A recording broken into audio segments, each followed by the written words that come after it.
The woman collapsed 3 feet from his porch. Josiah Blackwood stood, frozen coffee growing cold in his hand, watching her body crumple into the snow like a rag doll finally giving up. The baby in her arms never stopped crying, that thin, desperate wail that cut through the December wind and straight into the hollow place where his heart used to be. He hadn't moved this fast in 11 years, not since Martha stopped breathing. If you're watching from anywhere in this world, drop your city in the comments below. I want to see how far Clara and Josiah's story travels. Hit that subscribe button and stay with me until the very end, because what happens next will change everything you believe about second chances. The Blackwood Ranch hadn't heard a woman's voice in 11 years. Josiah Blackwood intended to keep it that way. He stood on his porch that December morning, the same spot he'd occupied every dawn since Martha died, watching frost creep across the pastures like a slow disease. His coffee had gone cold 20 minutes ago. He hadn't noticed. Noticing things required caring, and Josiah had stopped caring about anything except keeping his cattle alive and his men fed. "Boss." Eli Tanner's voice cut through the silence. The foreman climbed the porch steps, his dark face tight with something Josiah recognized as bad news. "What is it?" "Cookie's gone." Josiah turned slowly. "Gone where?" "Just gone. Took his horse. His kit didn't even leave a note." Eli pulled off his hat and ran a hand over his gray stubbled head. "Found his bunk empty this morning. Jake says he heard him leave around 3. 3 in the morning. In December." Josiah's jaw tightened. "That's not leaving. That's running." "Yes, sir. That's what I figured, too." Josiah stared out at the white blanketed land, calculating. 6 men to feed. Winter setting in hard. Nearest town 3 hours ride, and the last cook he'd hired from there had lasted exactly 2 weeks before the isolation drove him half mad. "I'll ride into Bitter Creek," he said. "Post a notice." "In this weather, you got a better idea." Eli was quiet for a moment. "I can cook." "Eli, I've eaten your cooking. I'd rather starve." Despite everything, the corner of Eli's mouth twitched. "Fair enough, boss." Josiah drained his cold coffee and set the cup on the porch rail. "Keep things running. I'll be back before dark." He didn't make it to town. The snow started falling an hour into his ride, thick flakes that turned the world white and treacherous. Josiah knew these storms knew how fast they could turn deadly. He'd lost 2 cattle to a blizzard 3 winters back, found them frozen standing up like statues. He was turning his horse back toward the ranch when he saw her, a figure on the road. Walking, stumbling, really each step a negotiation with gravity she was barely winning. Something clutched against her chest, wrapped in what looked like flour sacking. Josiah pulled up his horse, squinting through the snow. The figure stopped, swayed. And then, like a puppet with cut strings crumpled into the white. He was off his horse before he made the conscious decision to move. His boots punched through the snow as he ran, something in his chest hammering that hadn't hammered in over a decade. When he reached her, he dropped to his knees and turned her over. A woman. Young, no, not young. Just small. Thin enough that the bones of her face stood out sharp as accusations. Her eyes were closed, her lips blue, her skin the color of candle wax. And in her arms, wrapped in that flour sacking, was a baby. The baby was crying. Thank God the baby was crying. "Ma'am." Josiah shook her shoulder. "Ma'am, can you hear me?" Her eyelids fluttered. For a moment, her eyes opened gray-blue, the color of storm clouds, and locked onto his face with an intensity that stopped his breath. "Please," she whispered. "Don't let her die." Then her eyes rolled back, and she went limp. Josiah rode harder than he'd ridden in years. The woman cradled against his chest with one arm, the reins gripped in his other hand. The baby had stopped crying sometime during the ride, and that silence terrified him more than the storm. When he burst through his own front door, Eli was already on his feet.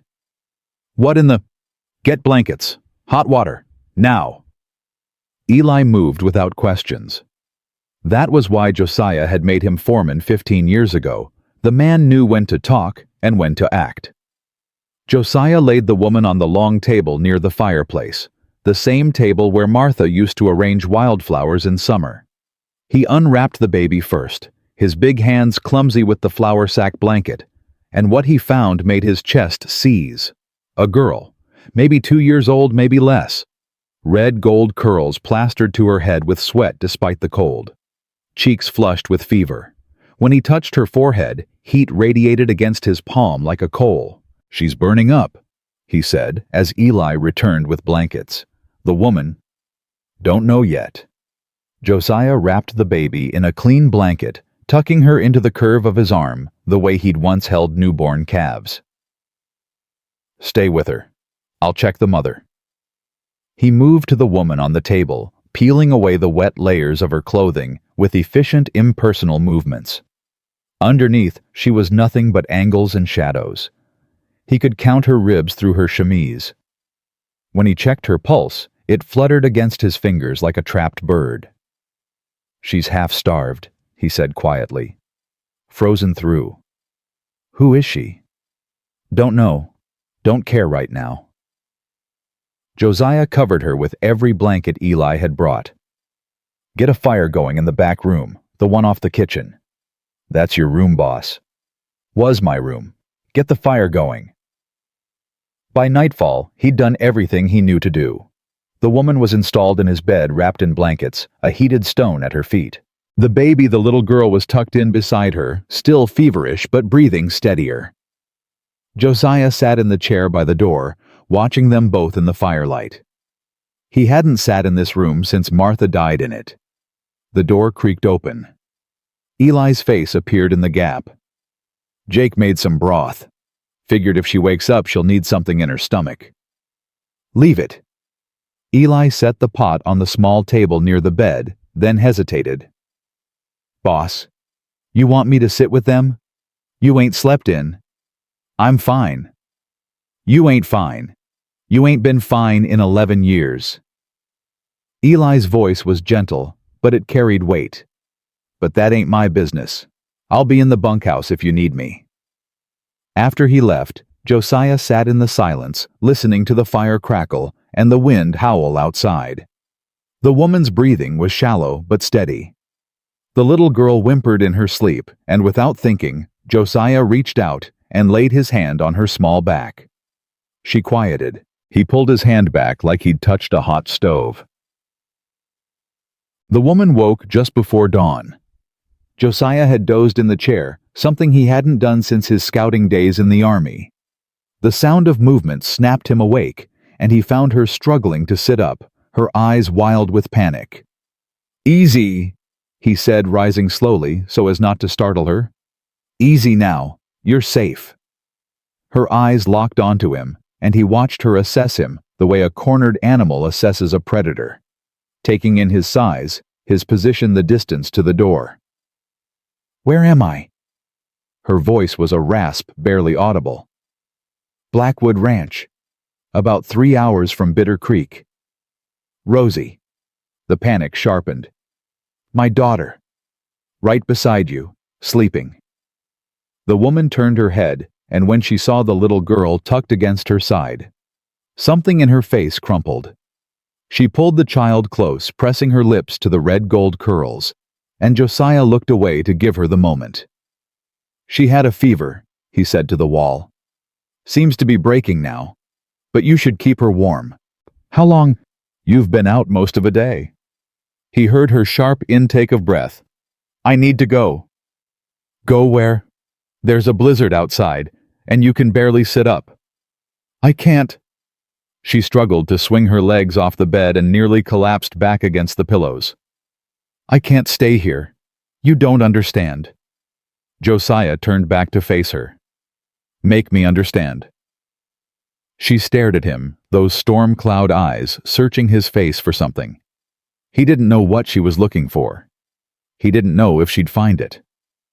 "There are men looking for me," she said finally. "If they find me here, they'll hurt anyone who helped me. What men? It doesn't matter. I just need to leave. In a blizzard, with a sick baby, half dead yourself. Josiah crossed his arms. That's not leaving. That's suicide. You don't know. I know you collapsed on a road in the middle of nowhere carrying a child and wearing shoes held together with prayer. I know you haven't eaten properly in weeks, maybe months. And I know that whatever you're running from dying in a snowdrift won't solve it. The woman's jaw tightened. For a moment, he thought she'd argue. Then her shoulders sagged, and she looked down at her sleeping daughter. Her name's Rosie, she said quietly. She's almost 2. And you? Clara. A pause. Clara Jennings. Josiah Blackwood. This is my ranch. He moved toward the door. There's broth on the table. Eat it. When the storm passes, we'll talk. Wait. He stopped hand on the door frame. Why are you helping me? Clara's voice was hard, suspicious. You don't know me. You don't owe me anything. Josiah considered the question. Considered telling her about Martha, about the 11 years of silence, about the fact that he'd stopped helping anyone because helping meant caring, and caring meant losing. You needed help, he said instead. That's enough. The storm raged for 3 days. Josiah moved into the bunkhouse with his men, giving Clara and Rosie the back room with its fire and its privacy. He told himself it was practical. The woman needed rest. The child needed quiet. He told himself it had nothing to do with the memories that room held, or the way Clara's eyes reminded him of Martha's during the fever that killed her. He told himself a lot of things. On the second day, Eli found him repairing harnesses in the barn work that could have waited until spring. She's up and moving, Eli reported. Tried to make breakfast. Josiah's hands stilled on the leather. Tried. Jake stopped her, told her she needed rest. She about bit his head off. Eli's mouth quirked. Told him she wasn't an invalid, and she wasn't a charity case, and if she was going to be under this roof, she was going to earn her keep. Something shifted in Josiah's chest. That's so. Said she's a cook. Saw your notice in town before she got waylaid. What notice? The one you were going to post. For a cook. Eli raised an eyebrow. She wants the job. Josiah set down the harness. She can barely stand. Didn't stop her from making the best biscuits I've had in 20 years. Eli pulled a small bundle from his pocket and unwrapped it. Inside was a golden biscuit, still faintly warm. Jake snuck me this. Said there's more in the kitchen. Josiah stared at the biscuit. Then slowly he took it and bit in. Flavor exploded across his tongue. Butter and salt and something almost sweet with a texture that practically melted. He hadn't tasted anything this good since Martha. I'll talk to her, he said, and didn't recognize his own voice.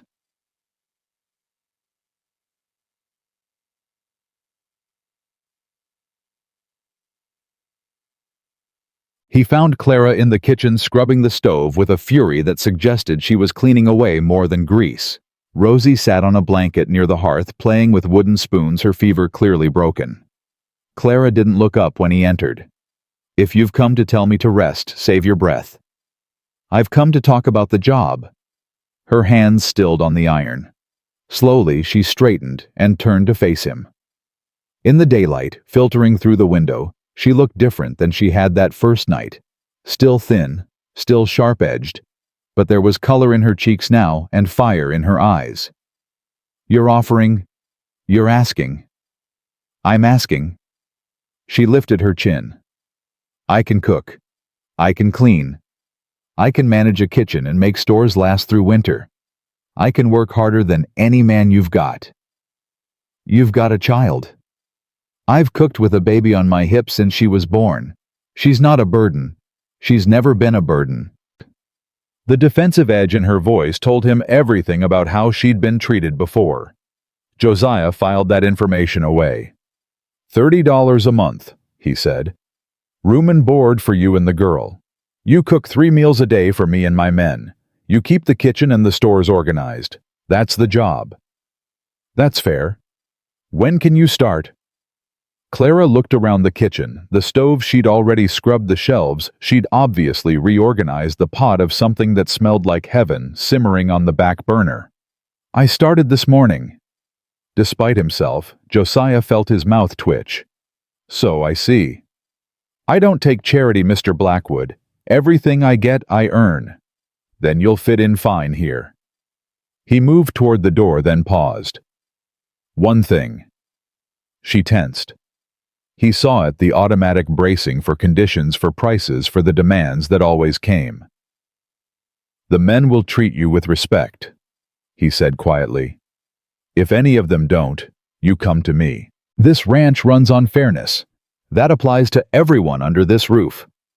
Clara's expression flickered surprise, then something softer, then the walls coming back up.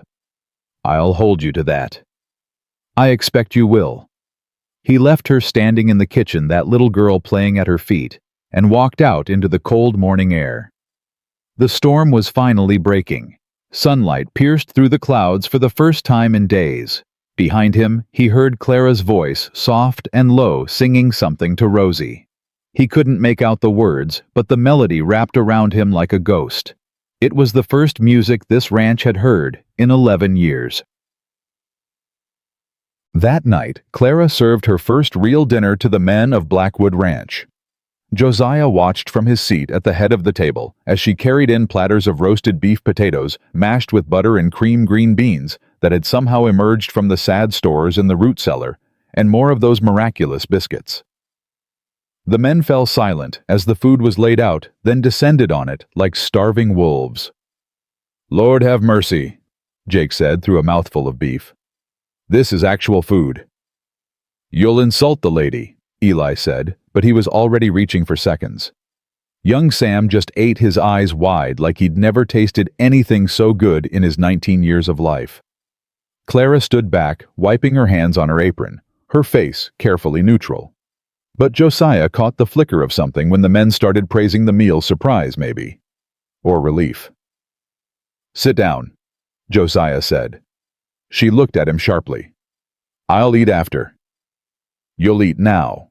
He gestured to the empty chair beside him. You made this food. You deserve to enjoy it. I'm hired help, Mr. Blackwood. Hired help doesn't... On this ranch, everyone eats together. His voice brooked no argument. That includes you. Clara hesitated. He could see the war in her, pride versus hunger, suspicion versus exhaustion. Finally, she pulled out the chair and sat, her spine ramrod straight, her movements precise. Josiah passed her a plate. She served herself small portions, half of what any of the men were eating. You're not a bird, he said quietly, so only she could hear. Eat. Her jaw tightened, but she added more to her plate. They ate in silence for a while, the only sounds the clink of forks and Jake's occasional moans of appreciation. Then Eli cleared his throat. Ma'am, if you don't mind my asking, where'd you learn to cook like this? Clara's fork paused halfway to her mouth. My mother taught me, before she died. Well, Eli nodded slowly. She taught you well. She taught me everything that matters. Clara's voice was soft, but there was steel underneath.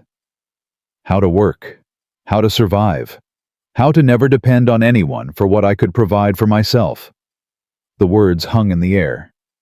Josiah watched the men exchange glances, not mocking, but thoughtful, respectful even.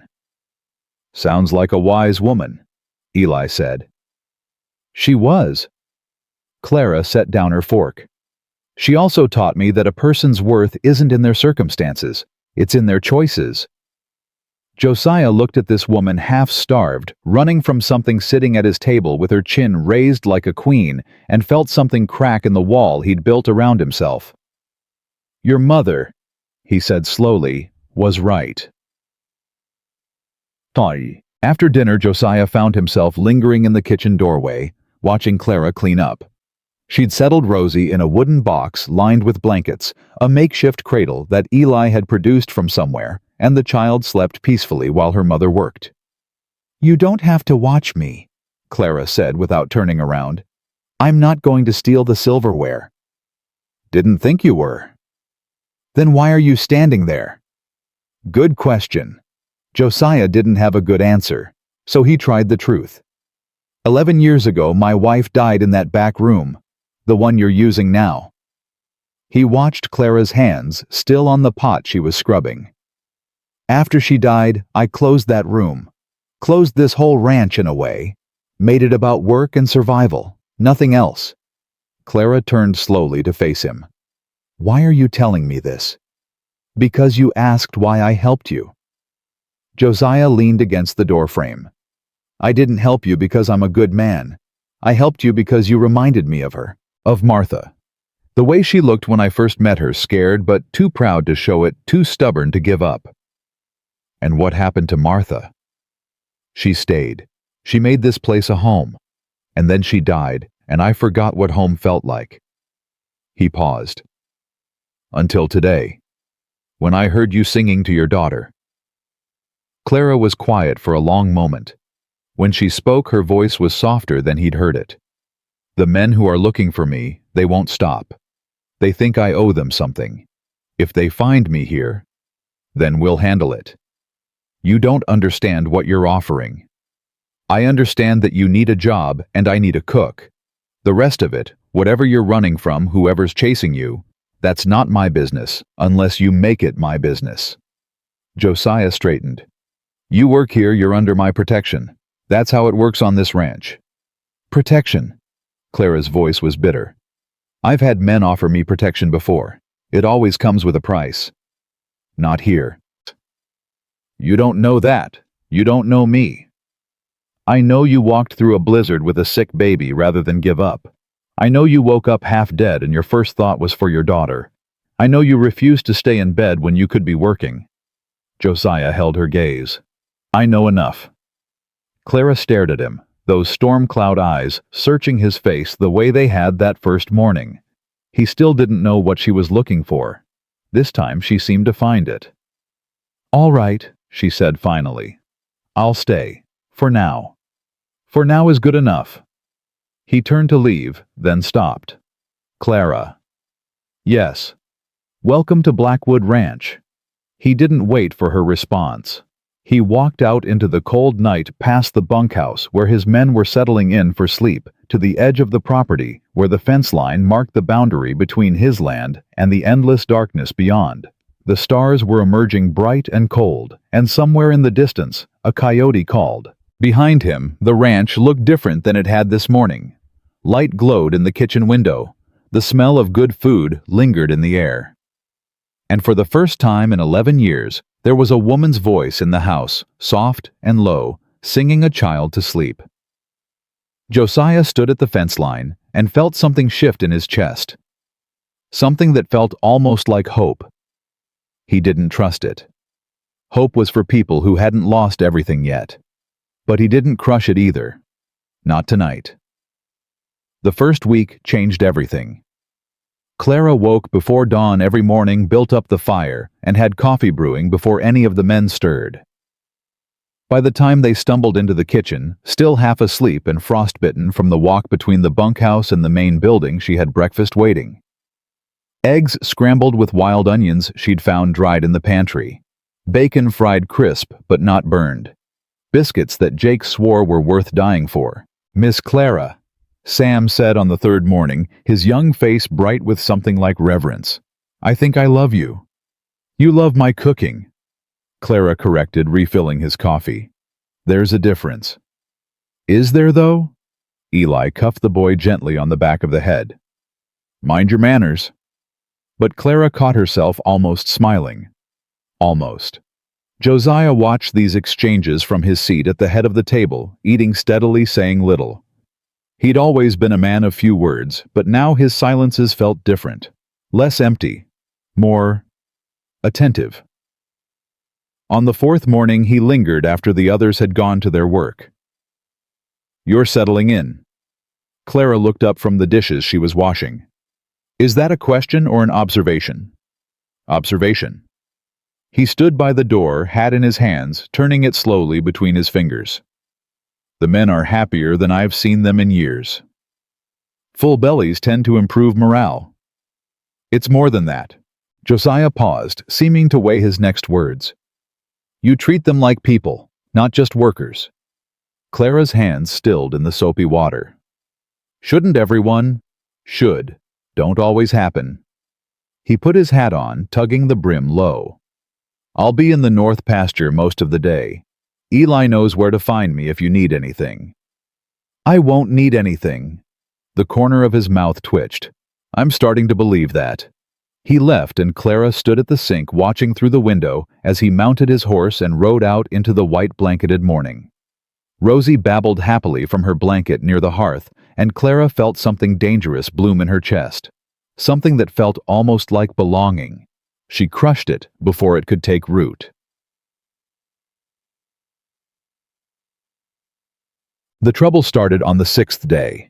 Clara was kneading bread dough when she heard the shouts from the barn. She wiped her hands on her apron and moved to the window, her heart already climbing into her throat. Through the frost-fogged glass, she could see men running, could hear Jake's voice raised in something that sounded like panic. She looked at Rosie sleeping peacefully in her makeshift cradle. Then she grabbed her shawl and ran. Inside the barn, chaos reigned. A horse was down, thrashing, its eyes rolling white with pain. Sam was trying to hold its head while Jake struggled with its legs, and Eli stood back, his face grim. What happened? Clara pushed through to the front. Colic, Eli said shortly. Bad one. She's been down for 20 minutes. Where's Mr. Blackwood? North pasture. Won't be back for hours. The horse screamed a terrible, almost human sound that made Clara's blood run cold. She'd seen colic before on the farms where she'd worked as a girl. She knew what it meant when a horse couldn't get up. She knew the look in Eli's eyes. You're going to shoot her. Might have to. Eli's voice was heavy. This is Josiah's best mare, belonged to his wife. But if she can't get up... Clara made a decision before she could second-guess it. Let me try something. Ma'am. My father was a farrier. I grew up around horses. She was already moving toward the mare's head, ignoring the way Sam scrambled back in surprise. If the gut's twisted, she's dead anyway. But if it's just gas... She knelt beside the mare's head, her hands finding the spots her father had taught her years ago. Pressure points, places where the body stored pain. The mare's eye rolled toward her wild with fear, but Clara held steady. Easy, girl. Easy now. She worked her hands along the mare's neck, her belly finding the tight knots of muscle and pressing firmly. The mare groaned, tried to thrash, but Sam held her head steady. Jake, I need you to walk her. The moment she tries to get up, we walk her. Don't stop no matter what. Walk her where? Anywhere. Just keep her moving. The motion helps move the gas through. Minutes passed.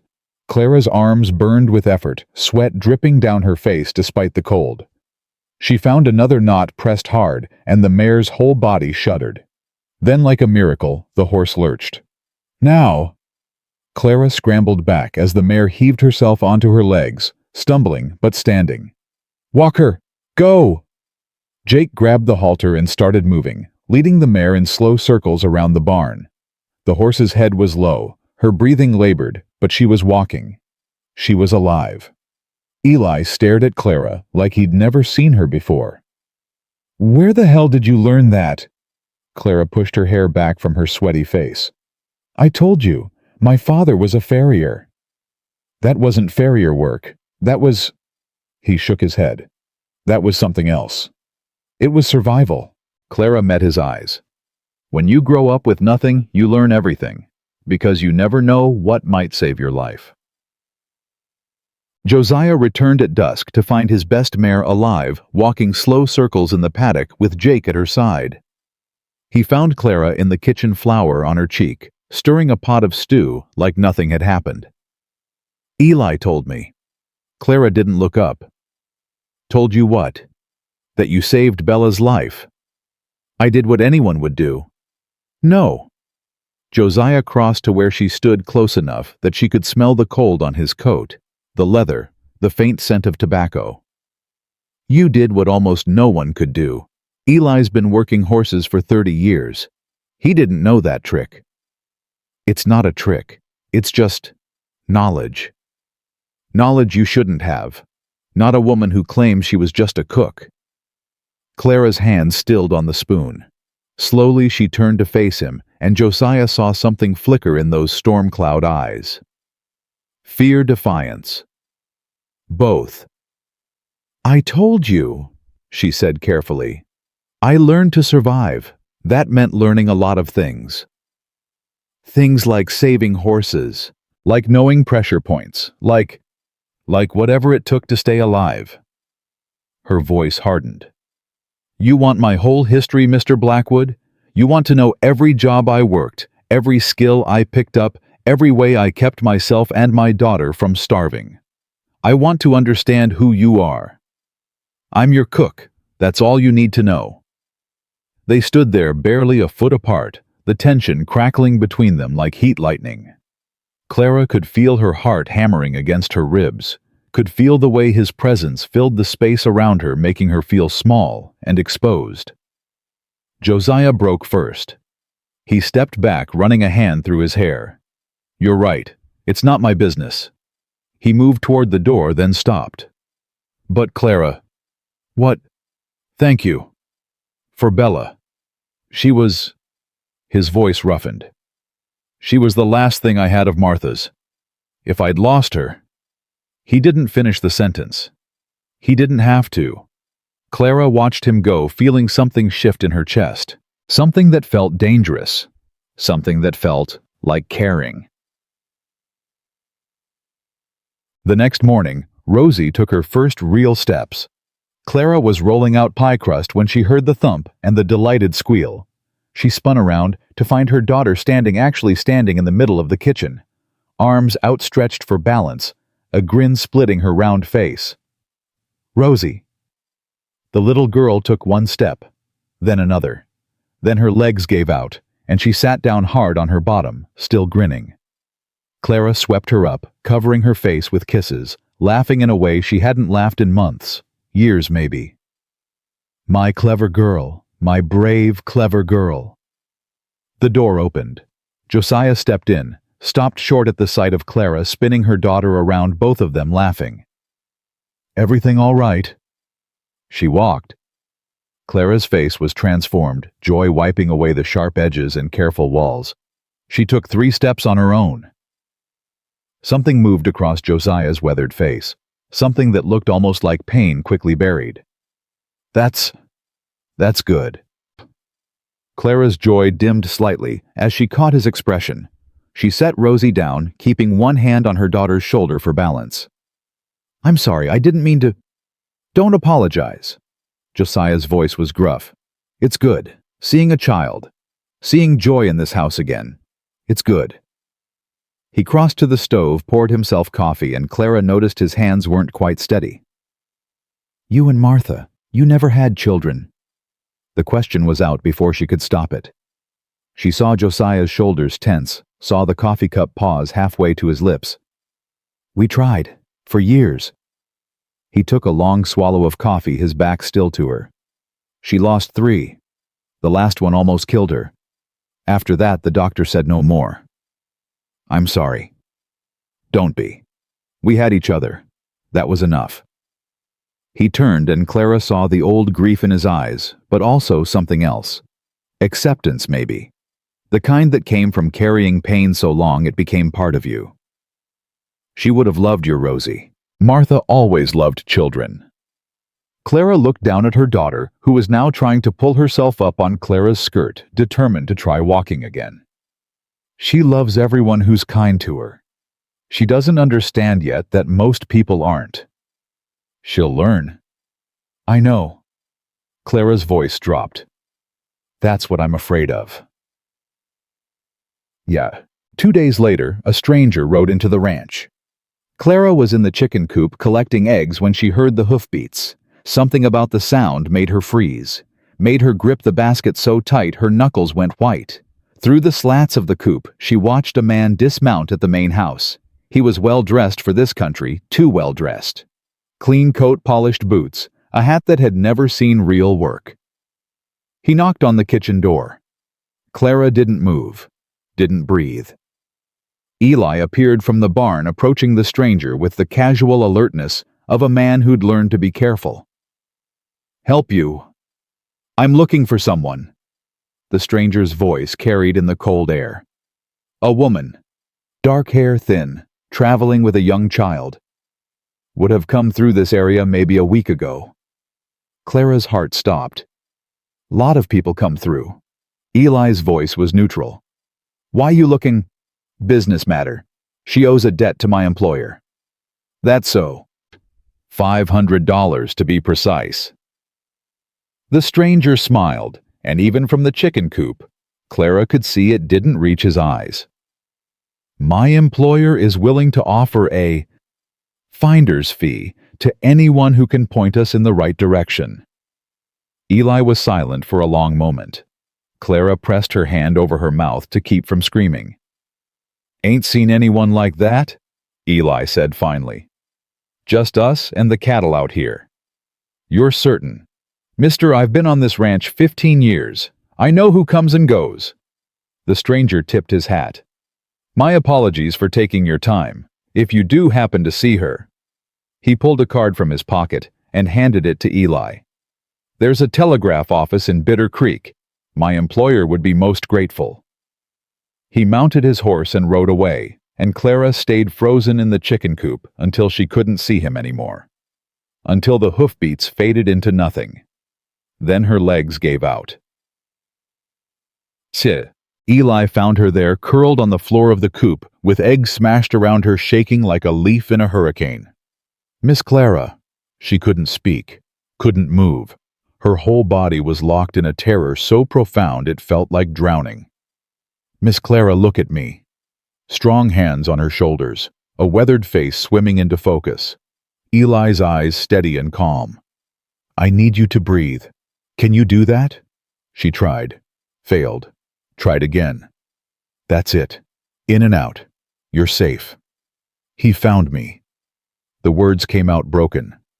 "He found me. He's going to—" "He didn't find you. He found the ranch. And he left without what he came for." Eli helped her to her feet, steadying her when she swayed. "Now I need you to tell me who he was and why he's looking for you, because I just lied to a man for you, and I'd like to know what I'm mixed up in." Clara's hands were still shaking. "I can't." "You can, and you will." Eli's voice was firm, but not unkind. "I've got a good instinct for people, Miss Clara. You're not a criminal, and you're not a thief. But you're running from something, and that something just showed up at our door." Clara looked toward the main house where she could see Rosie's face pressed against the window watching for her. "His name is Marcus Wheeler," she said quietly. "He owns a boarding house in Colorado, and a mercantile, and half the town council probably. And he wants me back." Clara's voice hardened. "Not for any debt. There is no debt. He wants me because I said no to him, and men like Marcus Wheeler don't hear no." Eli was quiet for a long moment. Then he nodded slowly. "We need to tell Josiah." "No." The word came out sharp. "No, I'll handle this. I'll leave before—" "You'll do no such thing." Eli's hand closed around her arm, not rough but firm. "This is Blackwood Ranch. We don't abandon our people. And like it or not, Miss Clara, you're our people now." Josiah took the news exactly as Clara feared he would. Wheeler. He said the name like a curse.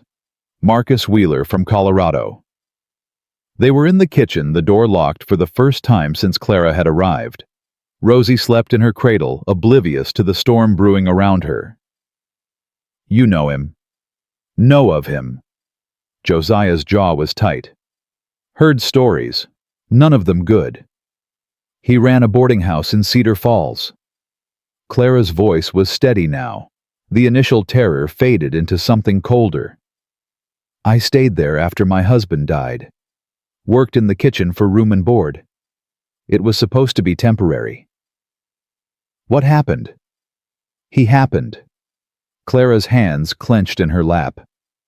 He was Nice at first. Friendly. Helpful. Then one night, he came to my room and told me he'd decided I would make an excellent wife. Josiah's expression darkened. Did he touch you? He tried. I hit him with a candlestick and ran. A bitter smile crossed her face. That's when he decided I owed him $500. For damages, he said. For the room I'd stolen from him. For the meals I'd stolen. For the pain and suffering of being rejected by a woman who should have been grateful for his attention. Son of a... He has connections. Money. Power. I couldn't go to the sheriff because the sheriff was his cousin. Clara's voice cracked slightly. So I ran. I've been running for 8 months. Every town, every job, someone eventually shows up asking about me. Wheeler doesn't give up. Josiah stood and moved to the window, looking out at the darkening sky. His shoulders were rigid, his hands clenched at his sides. He won't find you here. He already has. That man who came today. Eli sent him away with nothing. As far as Wheeler knows, you're not here. For now. But he'll send more men. He always sends more men. Clara rose, moving toward the cradle where Rosie slept. I should leave. Tonight before... And go where? Anywhere. It doesn't matter. It matters to me. Josiah turned from the window, and his face was set in lines that reminded Clara of stone, of mountains, of things that didn't move. You're not running, not from here. Mr. Blackwood. Josiah, if we're going to fight this together, you might as well call me by my name. Clara stared at him. Together. You thought I'd throw you out, send you back to that animal. Something fierce moved through his eyes. I've spent 11 years hiding from life, Clara. Hiding from pain. Hiding from anything that might make me feel something. I'm done hiding. You don't know what you're signing up for. Neither did you when you walked through that blizzard with a sick baby. Josiah crossed to her, stopping close enough that she could see the stubble on his jaw, the lines at the corners of his eyes. You survived that. We'll survive this. Why? Clara's voice was barely a whisper. Why risk everything for a woman you just met? Josiah was quiet for a long moment. When he spoke, his voice was rough. Because you remind me of what it feels like to be alive, and I'm not ready to lose that again. Clara felt tears sting her eyes, felt the walls she'd built so carefully begin to crack. I'm scared, she admitted. Good. Fear keeps us sharp. Josiah's hand came up, hesitated, then gently touched her cheek. But you're not alone anymore. Whatever Wheeler sends, we face it together. Clara closed her eyes, leaning into his touch for just a moment. Just long enough to remember what it felt like to be safe. Together, she whispered. The first letter arrived 3 days later. Eli brought it in with the rest of the mail from town, his face grim as he handed it to Josiah. The envelope was expensive cream-colored with Clara's name written in an elegant hand. Clara opened it with steady fingers and read aloud. My dear Mrs. Jennings, I hope this letter finds you well. I'm writing to inform you that your debt has now grown to $700, including interest and the considerable expense of tracking you across 3 territories. However, I am a reasonable man. If you return to Cedar Falls willingly, I am prepared to forgive the debt entirely. I'm sure we can come to an arrangement that satisfies us both. You have 1 week to reply. After that, I will be forced to pursue more direct methods of collection. Regards, Marcus Wheeler. Silence fell over the kitchen. 1 week? Jake said finally. What happens in 1 week? He'll come himself. Clara folded the letter carefully, her face blank. Or he'll send men who don't care about making nice. Let him come. Josiah's voice was granite. We'll be ready. Ready for what armed men Wheeler has money, resources, probably the law on his side. Then we get the law on our side. Josiah stood, energy crackling off him like heat. Eli, ride into town tomorrow. Talk to Sheriff Dawson. Tell him what's happening. I want everything documented. Sheriff might not want to get involved in another territory's business. Then we make him want to. Clara's been threatened. Her child's been threatened. That's our business now. Eli nodded and left. Jake and Sam followed, leaving Josiah and Clara alone in the kitchen. You're planning to fight him, Clara said quietly. Actually fight him. I'm planning to make him sorry he ever heard my name. Josiah moved to stand in front of her. But I need to know something first. What? Do you want to stay? Clara blinked. What? Not stay because you're running out of options. Not stay because you are too scared to leave. Stay because you want to. Because this place means something to you. His eyes held hers. Because I mean something to you. Clara's breath caught. She thought about the past 2 weeks, the kitchen that had become her domain, the men who tipped their hats and called her ma'am, Rosie taking her first steps on this floor, Josiah's hand on her cheek, rough and gentle at the same time. Yes, she said, I want to stay. Something shifted in Josiah's face, something that looked almost like joy. Then you stay, and we fight. And God help anyone who tries to take you from here. He reached for her hand, and Clara let him take it. Let herself feel the warmth of his palm against hers, the strength of his fingers wrapping around her own. Outside, the wind howled across the frozen prairie. Somewhere in Colorado, a man named Marcus Wheeler was planning his next move. But here in this kitchen that smelled of bread and coffee and wood smoke, Clara Jennings felt something she hadn't felt in years. She felt like she might actually win.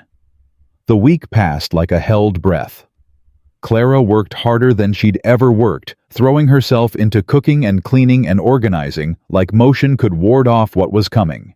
She reorganized the pantry twice. She scrubbed floors that were already clean. She baked bread until the men begged her to stop because they couldn't eat anymore. Josiah watched her with eyes that saw too much.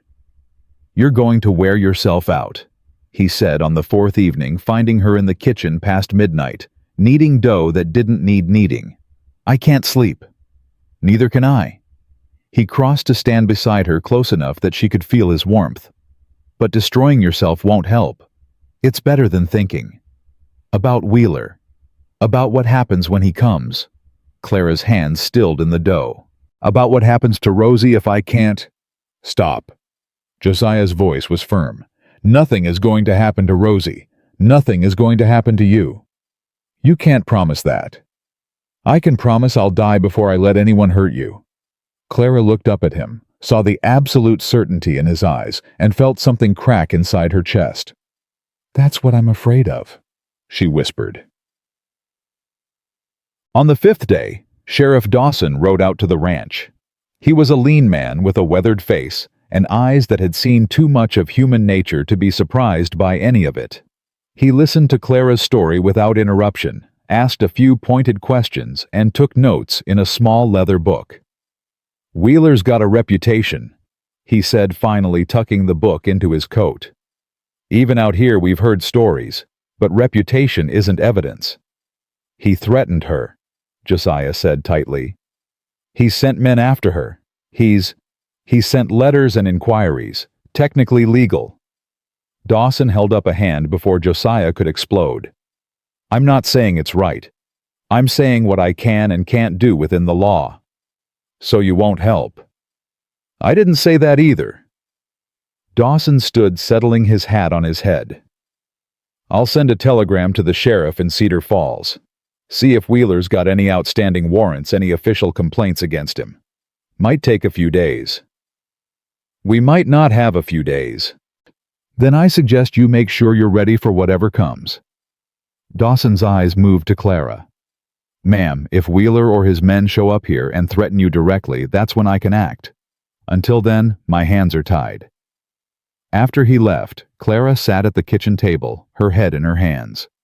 It's not enough. It's something. Josiah sat across from her. And we have other advantages. Like what? Like 6 men who know this land better than anyone. Like a ranch built for defense. Like... He paused, something shifting in his expression. Like the fact that Wheeler doesn't know what he's walking into. What do you mean? I mean, I've been thinking. Planning. Josiah leaned forward. Wheeler expects you to be alone. Vulnerable. Easy to take. He doesn't expect a fight. So we give him one. We give him more than that. We give him a reason to regret ever hearing your name. The 6th day brought snow. Heavy, relentless snow that piled against the buildings and turned the world white and silent. Clara watched it fall from the kitchen window, Rosie balanced on her hip, and tried not to think about what the 7th day would bring. Pretty, Rosie said, pointing at the swirling flakes. Yes, baby, pretty. Mama's sad. Clara's throat tightened. Even at barely 2, her daughter could read her moods, could sense when something was wrong. Mama's fine, just thinking. Think about cookies. Despite everything, Clara laughed. You think about cookies too much. Cookies good. Yes, they are. Clara kissed her daughter's red gold curls. Let's make some, shall we? They were in the middle of cutting shapes from dough when the kitchen door burst open. Sam stood there breathing hard, snow melting in his hair. Miss Clara, boss says come quick. Eli's hurt. She found them in the barn, Josiah and Jake supporting Eli between them. The foreman's face was gray with pain, his right leg twisted at an angle that made Clara's stomach lurch. Horse spooked, Josiah said tersely. Threw him into the fence. Get him inside. The kitchen table. They carried Eli to the house, laying him on the table Clara had cleared with one sweep of her arm. She was already running through what she knew, what she'd seen, what her father had taught her about bones and breaks, and the thin line between healing and crippling. I need light, hot water, clean cloths. She was moving as she spoke, gathering supplies. And someone needs to hold him down. Hold me down.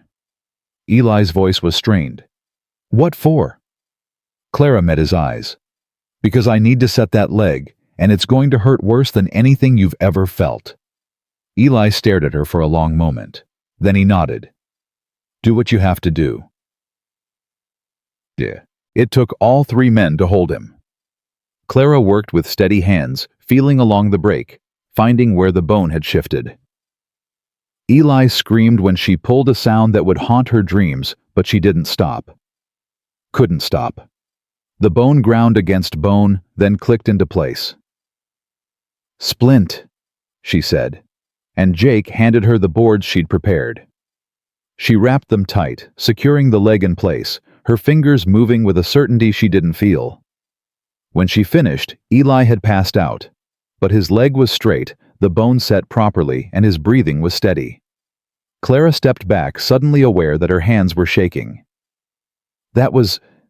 Jake's voice trailed off. He looked at her like he'd never seen her before. Where did you learn to do that?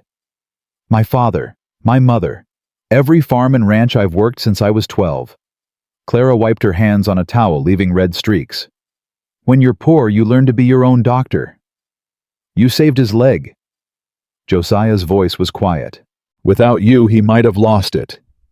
Maybe, or maybe I made it worse. Clara shook her head. I'm not a doctor. I just did what I could. What you could was more than most people would even try. Their eyes met across Eli's unconscious form, and something passed between them. Something that felt like recognition, like understanding.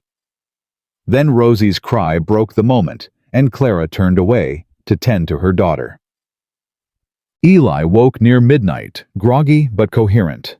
Clara was sitting beside him, having refused to leave his side, despite the others' insistence. Rosie slept in her cradle nearby, and the fire burned low. Miss Clara? Don't try to move.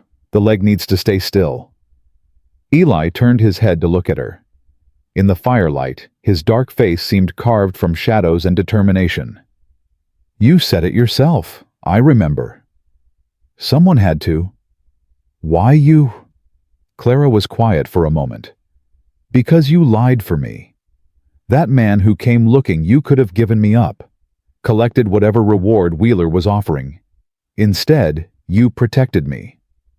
That's just basic decency. No. Clara's voice shook slightly. No, it's not. Not in my experience. Decency is rare. Loyalty is rarer. And you showed me both. Eli studied her face. The boss cares about you. You know that. I know. It's been 11 years since anyone got through those walls of his. 11 years of watching him walk around like a ghost in his own life. Eli paused. Then you showed up and something changed. Something woke up in him. I'm trouble, Eli. I'm nothing but trouble. Trouble worth having. Eli's mouth curved slightly. Don't run from this, Miss Clara. Whatever Wheeler throws at us, don't run. How do you know I won't? Because you didn't run when I was screaming and bleeding. You stayed, and you fixed what was broken. His eyes held hers. That's who you are. A woman who fixes things, even when it costs her. The seventh day dawned cold and clear. Clara stood at the kitchen window watching the sun rise over the frozen prairie and felt the weight of what was coming settle onto her shoulders. Wheeler's deadline. Whatever he'd planned, it would happen today. Josiah found her there. The men are ready. Jake and Sam are watching the road. I've got rifles loaded in every building. What about Eli? He's awake and demanding a gun. Says he can shoot from a sitting position just fine. Despite everything, Clara almost smiled. He would. Clara. Josiah moved closer, his voice dropping. Whatever happens today, I need you to know something. What? These past 2 weeks. He stopped seeming to struggle with words that didn't come easily. I thought I was done. Thought the best part of my life died with Martha. But you and Rosie, you reminded me that there's still good in the world. Still things worth fighting for. Josiah. Let me finish. He took her hands in his grip warm and strong. If something happens to me today, I need you to take Rosie and ride for town. Don't look back. Don't try to help. Just go. I'm not leaving you. Clara. No. She pulled her hands free, her voice fierce. You don't get to ask that. You don't get to tell me to run while you sacrifice yourself for me. That's not how this works. How does it work then? We fight together, we live together, or... Her voice cracked.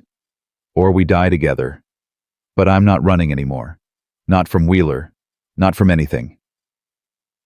Josiah stared at her, something fierce and tender warring in his eyes. Then he kissed her. It wasn't gentle. It wasn't careful.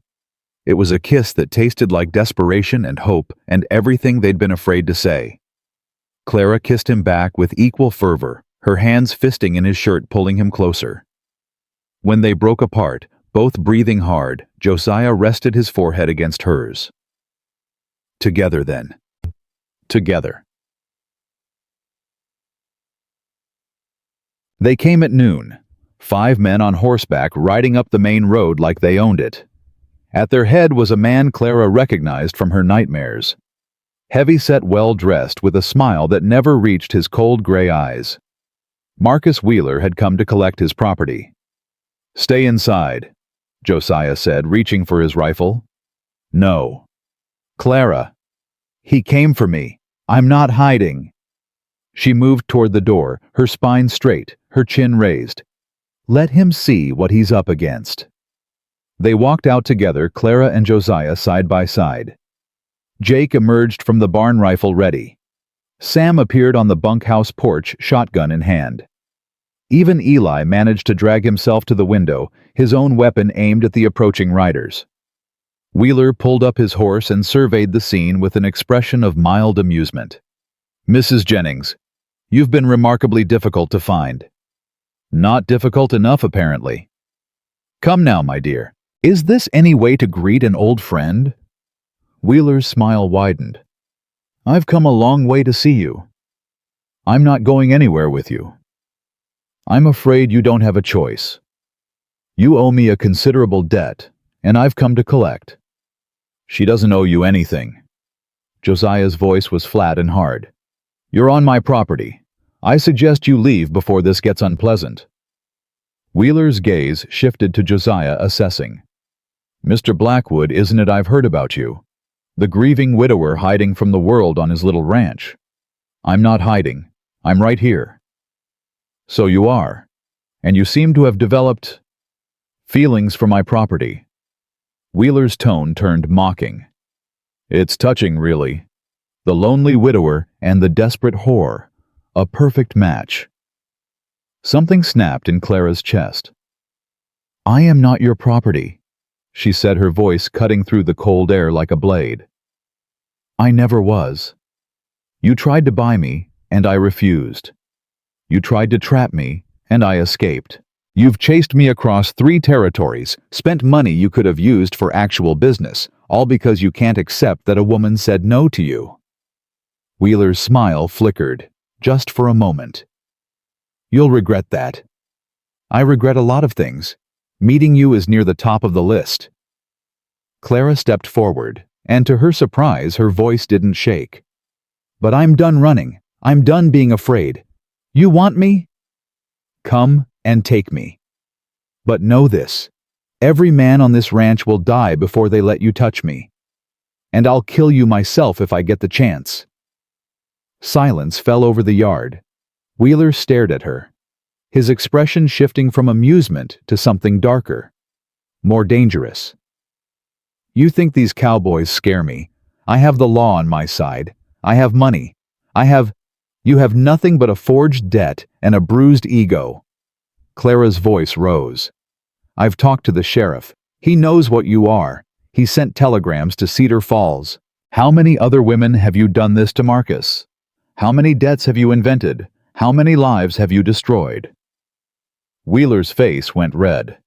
You little... The sheriff's expecting you. Josiah cut in smoothly. He'd like to ask you some questions about your business practices. I'm sure you'd be happy to cooperate. You're bluffing. Am I? Josiah gestured toward the road. Ride into Bitter Creek. Find out. Wheeler's eyes darted between them, calculating. Clara could see the moment he realized his easy victory wasn't coming, the moment fear flickered behind his confidence. This isn't over, he said finally. I'll be back with proper authorities, with warrants, with nothing. Clara's voice was quiet now, dangerous. Because there is no debt, there is no legal claim. There's just you, Marcus, a pathetic man who can't accept rejection. Wheeler's face contorted with rage. Take her, he snapped at his men. The first shot came from the bunkhouse. Eli, proving he could indeed shoot from a sitting position, put a bullet through the hat of the nearest rider. The man swore, and his horse reared, and suddenly everything was chaos. Get inside! Josiah shoved Clara toward the door, raising his rifle. But Clara didn't run. She grabbed the pistol from Josiah's belt, the one she'd seen him wear every day, the one she'd asked him to teach her to use just yesterday, and raised it with both hands. Mrs. Jennings! Wheeler was screaming, his horse dancing beneath him as his men scattered. This is assault. This is self-defense. Clara aimed at the ground near Wheeler's horse and fired. The horse screamed and bolted. Wheeler clung to the saddle, his face white with shock, as the animal carried him in a wild circle before he managed to regain control. Fall back, he shouted. Fall back, you idiots! His men didn't need to be told twice. They wheeled their horses and fled, hoofbeats thundering away down the frozen road. Wheeler paused at the edge of the property, his face twisted with fury. This isn't over, Clara. I'll be back. With the law, with more men, with what? Clara's voice carried across the distance. Every time you come, I'll be here. Every time you threaten, I'll fight. I'm not the scared woman you chased out of Cedar Falls. I'm something else now, something you created. She raised the pistol sighting along the barrel. Come back, Marcus. Give me a reason.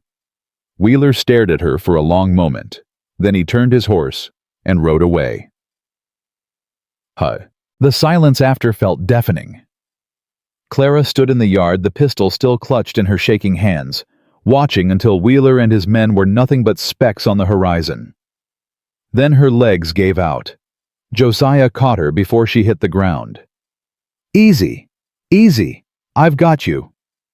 I shot at him. Clara's voice was strange in her own ears. I actually shot at him. You missed on purpose. Did I? She laughed and it came out half wild. Did I really? Josiah helped her to her feet, his arms solid around her waist. She leaned into him, letting his strength hold her up. Is it over? I don't know. Josiah's voice was honest. Men like Wheeler don't give up easy. Then why does it feel like we won? Because you stood up to him. Because you showed him you're not afraid anymore. Josiah turned her to face him, his hands gentle on her shoulders. Because you found your fire, Clara. And no one can take that from you. She looked up at him, this man who had given her shelter when she had nothing, who had fought beside her, who had kissed her like she was worth fighting for. I love you, she said. The words came out without planning, without thought, just the simple truth of what she felt. Josiah's breath caught. For a moment he just stared at her, and Clara felt a flash of terror. Too soon. Too much. Too, I love you too. His voice was rough, like the words had been dragged from somewhere deep. God help me, I've loved you since you woke up demanding to know where your daughter was. Clara laughed through tears. That was your first impression of me. A woman so fierce, she forgot she was dying just so she could protect her child. Josiah cupped her face in his hands. That was the moment I knew I was in trouble.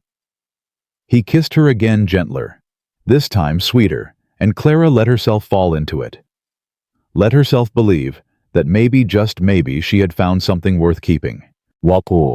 Inside, they found Eli trying to reload his rifle while cursing creatively about the limitations of having one working leg.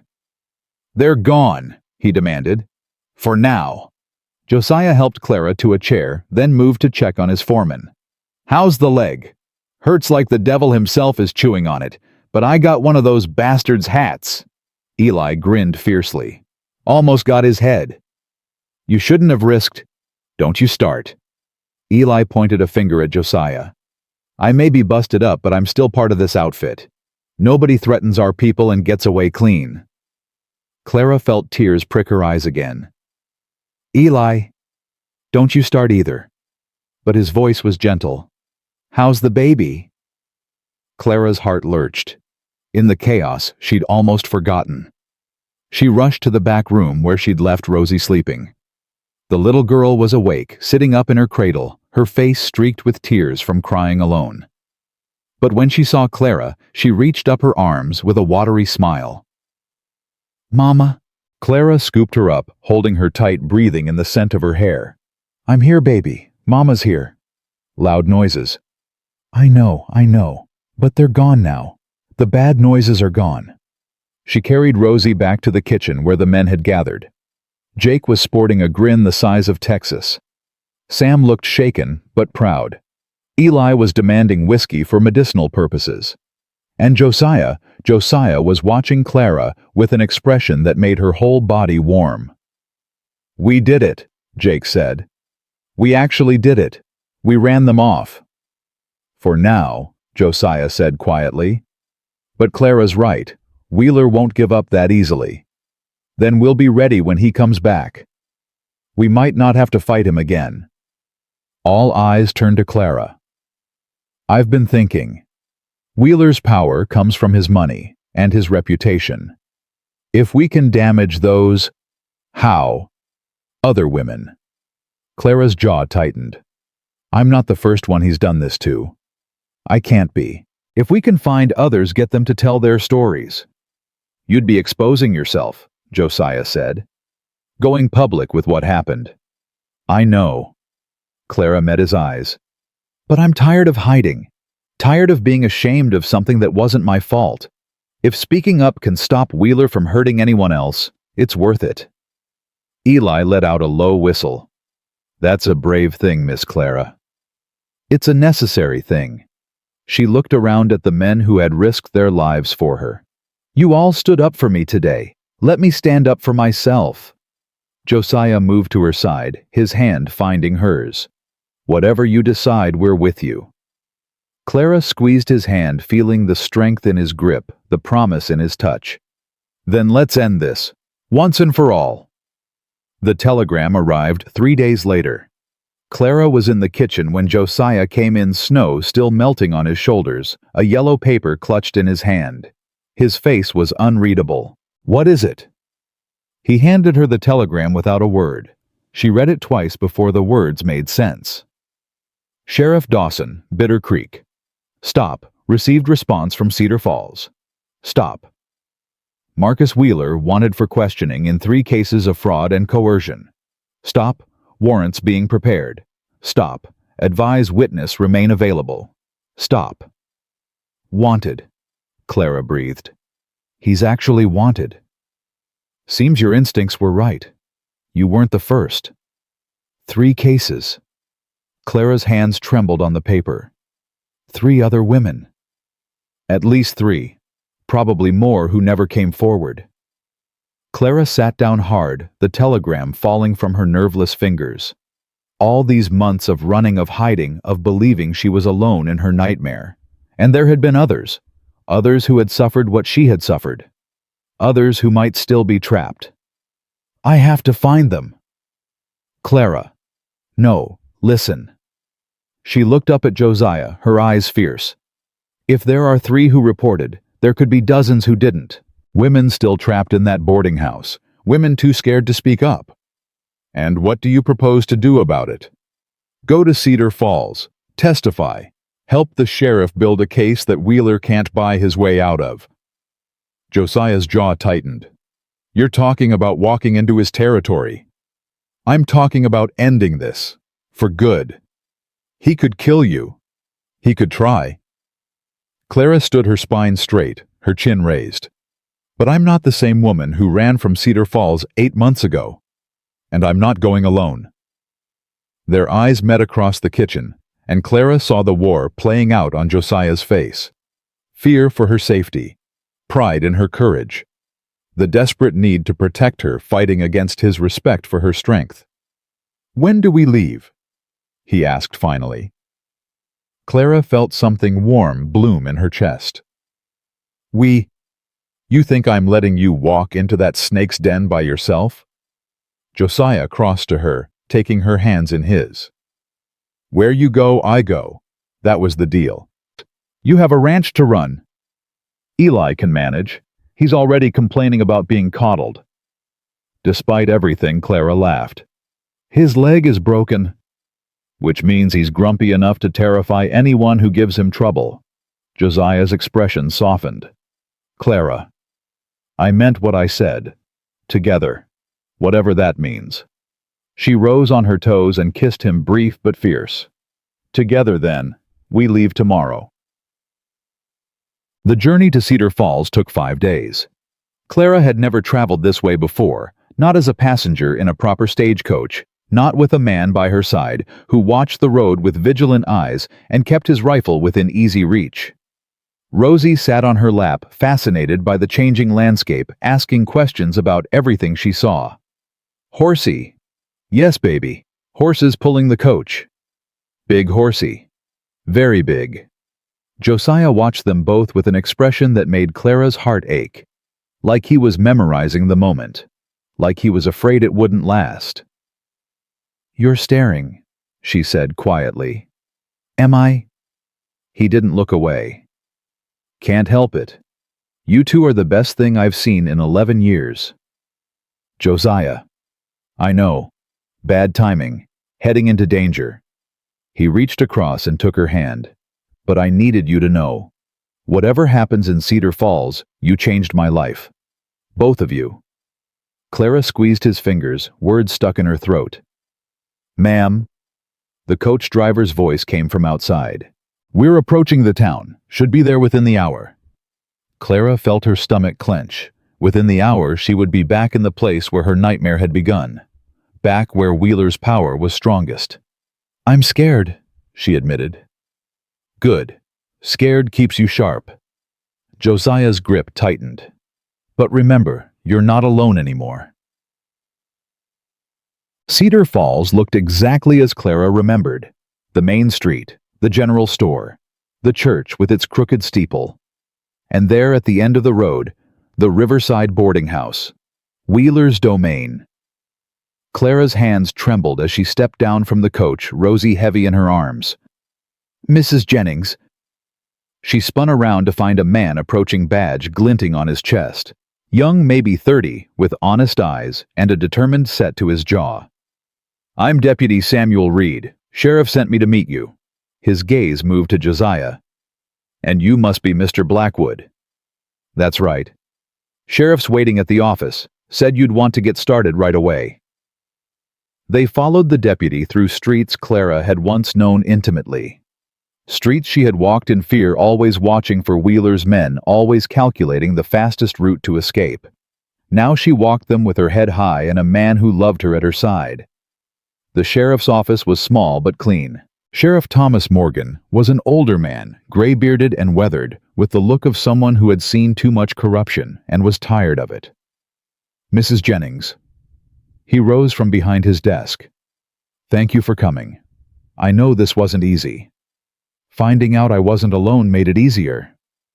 Clara settled into the chair he offered Rosie, squirming on her lap. "You said there were other women." "3 who filed official complaints. But since your telegram, 4 more have come forward." The sheriff's expression darkened. "Wheeler's been running this scheme for over a decade. We just never had enough evidence to touch him." "What changed?" "You." Morgan leaned forward. "The other women, they were local. Scared. Wheeler knew their families, their secrets. He could pressure them to stay quiet. But you ran. You escaped his reach. And when word got out that someone was fighting back, others found their courage." Clara felt tears prick her eyes. "Where are they?" "The other women. Some are still in town, some left years ago." Morgan pulled out a file and slid it across the desk. "These are the ones willing to testify. If you're willing to join them, we can build a case Wheeler can't buy or threaten his way out of." Clara opened the file. Names, faces, stories that echoed her own. Women who had been trapped by fake debts, threatened, coerced. Women who had lost years of their lives to a man who saw them as property. "Yes," she said. "I'll testify. Whatever it takes."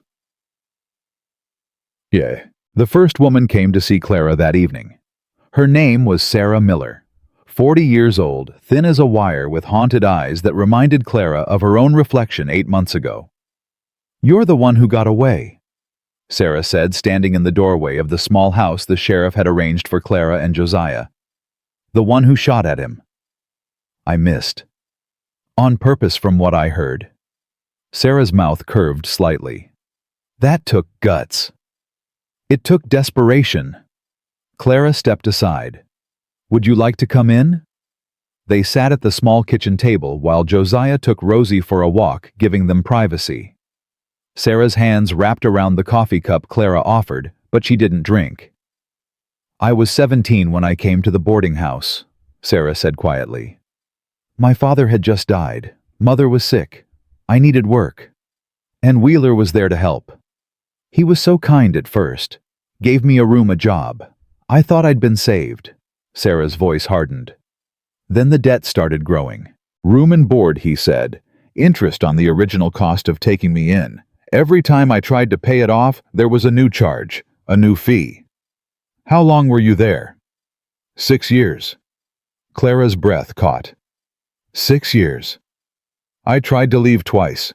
The first time he had me arrested for theft. Said I'd stolen silverware. I hadn't, but who believes a poor girl over a respected businessman? Sarah's hands tightened on the cup. The second time he threatened my mother. Said he'd make sure she never got medical care again. How did you finally get out? My mother died. There was nothing left he could threaten me with. Sarah looked up, and Clara saw rage burning beneath the exhaustion. I walked out of that boarding house with nothing but the clothes on my back, just like you. And now I want to watch him burn. Sarah's voice was quiet but fierce. Whatever you need from me, testimony, evidence, anything, I'll give it. I've been waiting 10 years for this chance. Clara reached across the table and took Sarah's hand.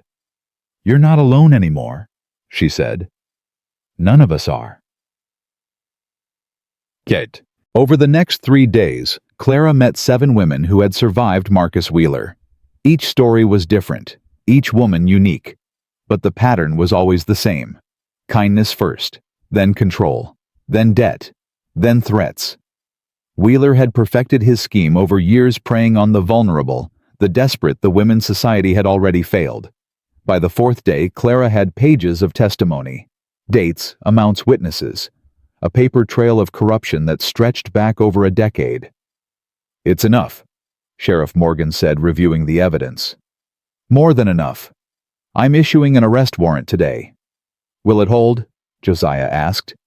He'd been a constant presence throughout, watching, listening, offering support without interfering. Wheeler has friends, connections. He had friends, past tense. Morgan's smile was grim. Turns out when word spreads that a man has been running a forced labor operation for a decade, even his friends start finding reasons to distance themselves. The mayor's already made a statement condemning his alleged activities.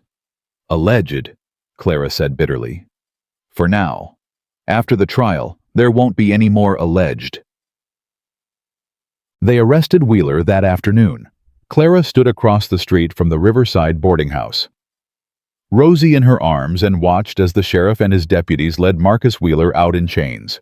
He was screaming red-faced, promising lawsuits and revenge and the destruction of everyone involved. Then his eyes found Clara.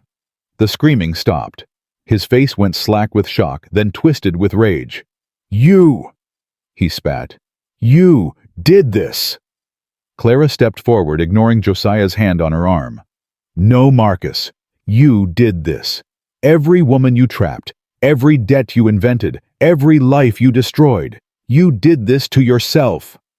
I'll destroy you. You'll what? Send more men, forge more documents, threaten more families. Clara's voice rose clear and strong.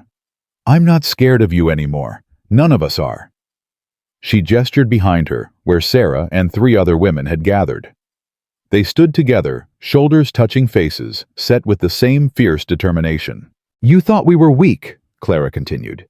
You thought we'd stay silent forever. But you were wrong. We found each other, we found our voices, and now the whole world is going to hear what you did. Wheeler's face contorted. He lunged toward her, chains rattling, but the deputies held him back. This isn't over. Yes, it is. Clara turned her back on him, the most powerful gesture she could make, and walked away. Behind her, she heard Wheeler still screaming as they dragged him toward the jail. But she didn't look back. She was done looking back. Dead. That night, Josiah found Clara standing outside the small house looking up at the stars. You should be sleeping. Can't. She leaned into him when he wrapped his arm around her shoulders. Keep thinking about those women, about how close I came to being one of them forever. But you weren't. You got out.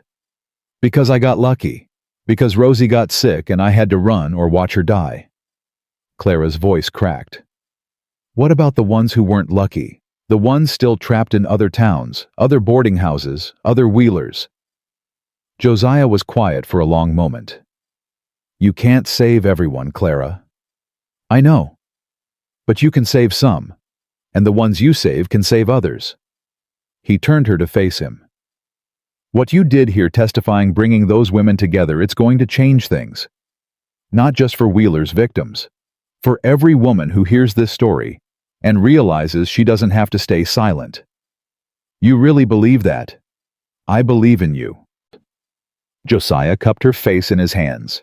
I believe that any woman who can walk through a blizzard with a dying baby, save a horse with nothing but her hands face down, armed men with a borrowed pistol, that woman can change the world. Clara felt tears slip down her cheeks. That's a lot of faith to put in a cook. You were never just a cook. He kissed her forehead. You were always more. You just needed someone to remind you. The trial began 2 weeks later. Clara testified first. She sat in the witness chair facing a courtroom packed with people and told her story from beginning to end. The boarding house, the kindness, the debt, the proposition she'd refused, the threats, the flight. Wheeler's lawyer tried to shake her, tried to paint her as a liar, a thief, a scorned woman seeking revenge. Clara didn't flinch. You claim Mr. Wheeler made inappropriate advances. The lawyer said, his voice dripping with skepticism. Yet you have no witnesses, no evidence, just your word. I have my word. I have the words of 7 other women who experienced the same thing. I have 10 years of fabricated debts and forged documents and lives destroyed. Clara met Wheeler's eyes across the courtroom. What do you have money connections? How many people in this room have you bought? The courtroom erupted. The judge banged his gavel. Wheeler's lawyer demanded a mistrial. But the damage was done. One by one, the other women took the stand. Sarah Miller, Anna Rodriguez, Margaret Chen, each story building on the last. Each testimony adding another brick to the wall that would bury Marcus Wheeler forever. The jury deliberated for less than 4 hours. Guilty. On all counts. Clara sat in the courtroom, Josiah's hand in hers, and watched as the judge sentenced Marcus Wheeler to 20 years in prison. 20 years. 2 decades of his life stripped away just as he had stripped years from the lives of his victims. Wheeler screamed when they led him away, screamed threats and promises of revenge. But this time, Clara didn't even hear him. She was too busy breathing. For the first time in almost 2 years, she felt like she could actually breathe. It's over, she said that evening, standing in the small house that had been their home for the past 3 weeks. It's actually over. Josiah was packing their things, preparing for the journey home. Home. The word tasted sweet in Clara's mouth. How do you feel? I don't know. She laughed slightly wild. Empty, relieved, terrified that I'll wake up and find out it was all a dream. Josiah crossed to her, taking her hands. It's not a dream. Wheeler's in prison. The boarding house is being shut down. The other women are free. The other women. Clara's expression sobered. Sarah wants to start a shelter. A place where women like us can go when they're running from men like Wheeler. That's a good idea. I told her I'd help, send money when I can, maybe come back someday to work with her. Josiah nodded slowly. And in the meantime, Clara looked at him. This man who had given her shelter, fought for her, believed in her when she couldn't believe in herself. In the meantime, I want to go home. Home. Blackwood Ranch. She stepped closer, rising on her toes to press her forehead against his. With you, with Eli and Jake and Sam, with the horses and the cattle and that ridiculous chicken that keeps escaping its coop. That's a lot of things you want. I want all of it. Her voice dropped to a whisper. I want a life, Josiah. A real life. With you. If you'll have me. Josiah pulled back just enough to look into her eyes. What she saw there made her heart stutter. Love, yes, but also hope. The kind of hope she hadn't seen in him since the day she'd arrived at his ranch, half dead and desperate. Clara Jennings, I've been waiting my whole life for someone like you. I just didn't know it until you walked through my gates. He kissed her slow and deep. Of course I'll have you. For as long as you want me. How about forever? Forever sounds about right. They left Cedar Falls the next morning. Sarah came to see them off, along with two of the other women. Hugs were exchanged, addresses written down, promises made to write to visit to never forget what they had survived together. "Thank you," Sarah said, holding Clara's hands, "for being brave when the rest of us couldn't be." "You were always brave," Clara replied. "You just needed someone to remind you." Sarah laughed through tears. "Now you're just stealing what Mr. Blackwood said." "Maybe, but it's still true." The coach pulled away, and Clara watched Cedar Falls recede into the distance. The town where her nightmare had begun. The town where it had finally ended. "No regrets?" Josiah asked quietly. Clara turned to look at him, at Rosie sleeping peacefully between them at the road ahead leading home. "Only that I didn't find you sooner." The journey back took 5 days, just as it had coming. But everything felt different now. The weight that Clara had carried for so long, the fear, the shame, the constant looking over her shoulder, had lifted. She laughed more easily, slept more peacefully, looked at the future without dreading what it might bring. On the 4th day, Josiah cleared his throat in a way that made Clara look up from the book she'd been reading to Rosie. "There's something I need to ask you." "What is it?" He reached into his pocket and pulled out a small velvet box. Clara's breath stopped. "I know we haven't known each other long. I know there's still healing to do for both of us. But I also know that I don't want to spend another day without knowing you'll be there tomorrow." He opened the box, revealing a simple gold ring. "Clara Jennings, will you marry me?" Rosie clapped her hands. "Pretty." Clara laughed, tears streaming down her face. "Yes. Yes. Yes, Josiah Blackwood. I will marry you." She threw her arms around his neck. 1,000 times yes. He slid the ring onto her finger and it fit perfectly. Like it had been waiting for her. Like everything had been waiting for this moment. "Mama happy?" Rosie asked. "Yes, baby." Clara kissed her daughter's curls, then kissed the man who would become her father. Mama's finally happy. They arrived at Blackwood Ranch on a clear winter afternoon. Eli was waiting on the porch, his splinted leg propped up on a stool, a rifle across his lap. Jake and Sam stood nearby trying to look casual, but clearly watching the road. When the coach appeared, all 3 men started whooping. "They're back! Boss is back!" Clara stepped down from the coach Rosie in her arms and felt the last piece click into place. This was home. These were her people. This was where she belonged. Eli struggled to his feet, leaning heavily on a crutch. "Miss Clara, good to see you in one piece." "Good to be in one piece." She crossed to him, and ignoring his protests, hugged him carefully. "Thank you. For everything." "Just did what anyone would do." "No, you did what family does." Eli's weathered face softened. "Well, maybe that too." Jake bounded up, practically vibrating with excitement. "Did you really testify in court in front of everyone?" "I did." "And Wheeler?" "He's really going to prison. 20 years. Jake let out a whoop and swept Clara off her feet, spinning her around until she was laughing and dizzy. "Put her down, you idiot," Josiah said, but he was smiling. "That's my fiancée you're manhandling." Silence fell. "Fiancée." Eli's eyes went wide. Clara held up her left hand, the gold ring catching the winter light. The cheering that followed could probably be heard in Bitter Creek.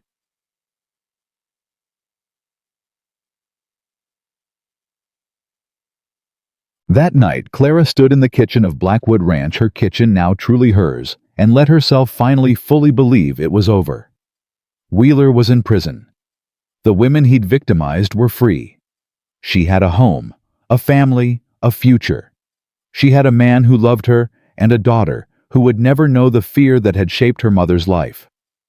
Josiah found her there, as he always seemed to, standing in the doorway, with that expression that made her feel seen and valued and cherished. Penny for your thoughts. I was thinking about that first night, when I collapsed on the road and you brought me here. Clara turned to face him. I was so sure I was going to die, so sure that even if I lived, it would just be more running, more fear, more survival. And now I'm standing in my kitchen, wearing a ring from a man I love, planning a future I never thought I could have. She crossed to him, wrapping her arms around his waist. You saved my life, Josiah Blackwood. You saved your own life. I just gave you a place to do it. You gave me more than that. Clara looked up at him. You gave me hope. You gave me family. You gave me a reason to stop running and start living. Josiah kissed her forehead, her cheeks, her lips. That's what home is supposed to do. Then I guess I finally found home. The wedding was set for spring. Clara had wanted something small, just the ranch hands, maybe a few neighbors. But word had spread through Bitter Creek about the woman who had brought down Marcus Wheeler, and suddenly everyone wanted to witness her happiness. Half the town's asking for invitations, Josiah said one evening, looking slightly overwhelmed by the stack of letters that had accumulated on his desk. People I've barely spoken to in 11 years. Tell them no. Clara. This is our day. Ours. She crossed to him, taking the letters from his hands. I spent years being invisible, being nobody. I don't need a crowd to prove I matter. I just need you. Josiah's expression softened. You're sure? I'm sure. She kissed his cheek. Besides, Eli threatened to shoot anyone who makes me nervous. I'd rather not test if he means it. He definitely means it. Then small it is. The weeks before the wedding brought their own challenges. Eli's leg was healing but slowly. He'd taken to using a cane instead of crutches, stomping around the ranch barking orders at anyone who suggested he rest. Jake had started calling him the general behind his back, though never quite quietly enough. I heard that Eli would growl and Jake would grin and find somewhere else to be. Rosie, meanwhile, had discovered the joy of running, not walking running. She tore through the house like a small tornado, crashing into furniture, scattering chickens, and once memorably knocking Sam flat when he wasn't looking. She's going to break something, Josiah said, watching Rosie race past with a wooden spoon clutched in each fist. Probably. That's what children do. Were you like this?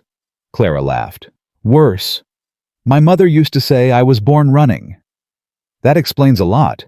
What's that supposed to mean? But Josiah just smiled and went to rescue Sam from Rosie's second attack. The letter from Sarah arrived on a gray morning 2 weeks before the wedding.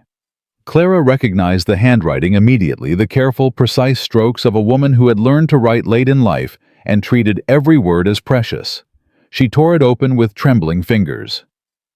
Dear Clara, I have news. Good news.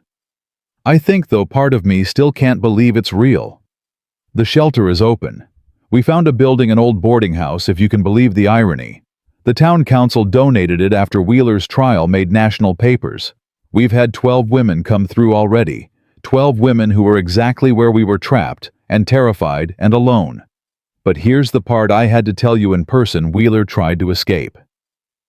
Clara's heart stopped. She read the rest of the letter in a blur. Wheeler had bribed a guard, made it past the prison walls, gotten as far as the train station before they caught him. He was in solitary confinement now. His sentence extended by another 10 years. But for 3 hours, he had been free. Clara. She looked up to find Josiah standing in the doorway, his face tight with concern. What is it? She handed him the letter, watched his expression darken as he read. He tried to come after you. We don't know that. Yes, we do. Josiah's voice was flat. The train station. He was heading west. Clara felt the old fear try to rise, that familiar cold grip in her chest. But it was weaker now, smaller, like a storm that had finally exhausted itself. He's caught. He's in solitary. He's never getting out. And if he tries again, then we handle it. Clara took the letter back, folded it carefully. Just like we handled everything else. Josiah stared at her for a long moment. Then slowly he nodded. You've changed.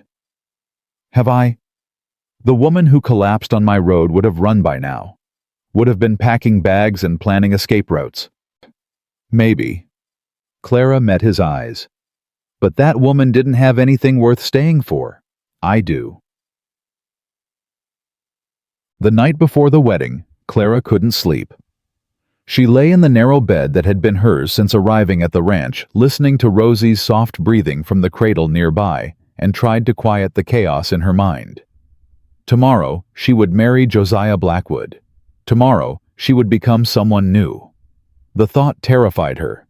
Not because she didn't love him, she did fiercely and completely, but because happiness still felt fragile, still felt like something that could be snatched away. She rose quietly, wrapped a shawl around her shoulders, and slipped outside. The night was cold and clear stars scattered across the sky like spilled salt. Clara walked to the fence line, the same spot where Josiah had first found her in the snow, and stood looking out at the darkness. Couldn't sleep either. She turned to find Eli making his way toward her cane, tapping against the frozen ground. I thought you'd be resting. I've been resting for 3 months. I'm tired of resting. He stopped beside her, leaning heavily on his cane. Nervous about tomorrow. Is it that obvious? Only to someone who knows what fear looks like. Eli's voice was gentle. You're allowed to be scared, Miss Clara. Marriage is a big step. It's not the marriage I'm scared of. Then what? Clara was quiet for a long moment, trying to find words for feelings she barely understood. I keep waiting for something to go wrong. For Wheeler to escape.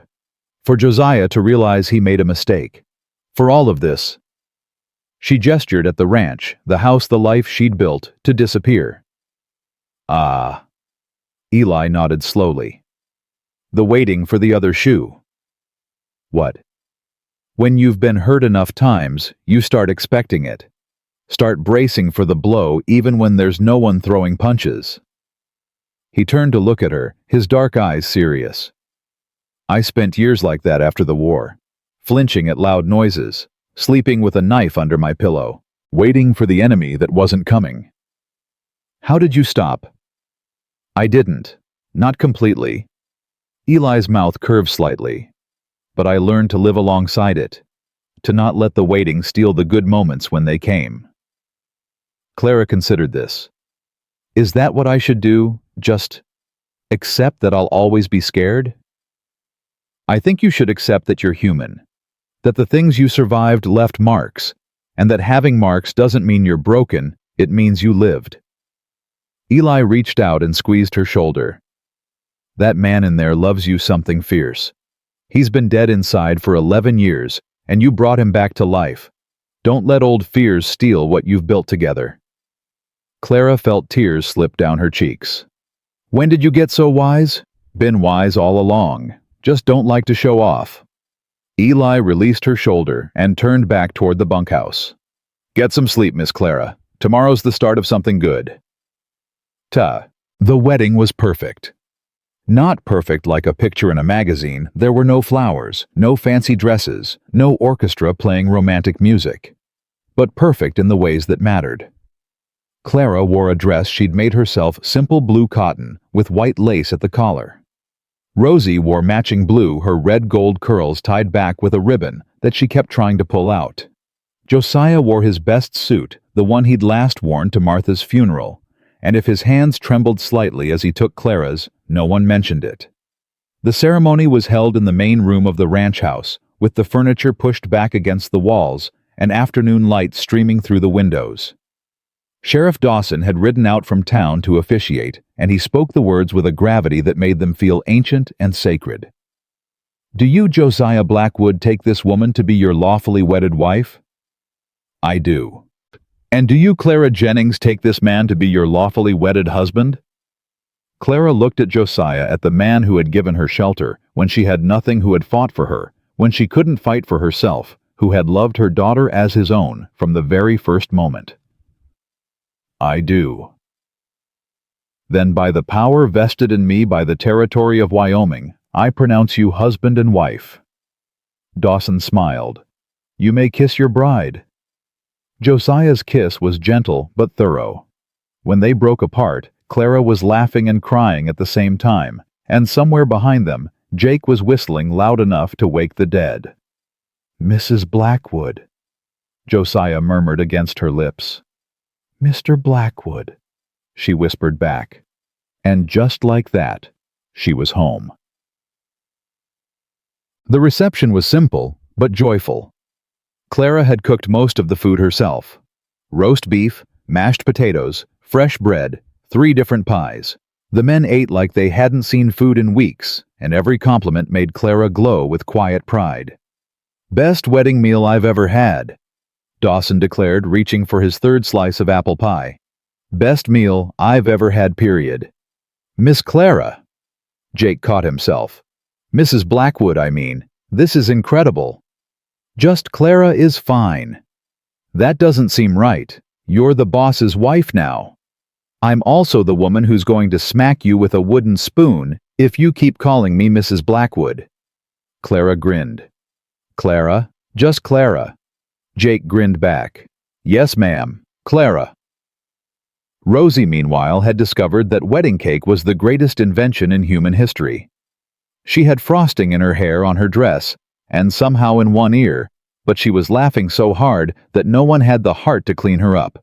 "She's going to be impossible to put to bed," Josiah observed. "She's going to crash hard and sleep for 12 hours. Clara watched her daughter stuff another fistful of cake into her mouth. "Trust me, I know this child." "You know everything." "Not everything, but I'm learning." Later, after the guests had gone, and Rosie had indeed crashed into exhausted sleep, Josiah and Clara stood on the porch, watching the stars emerge. "Married," Clara said softly. "I can't believe we're actually married." Having second thoughts. Third and fourth thoughts.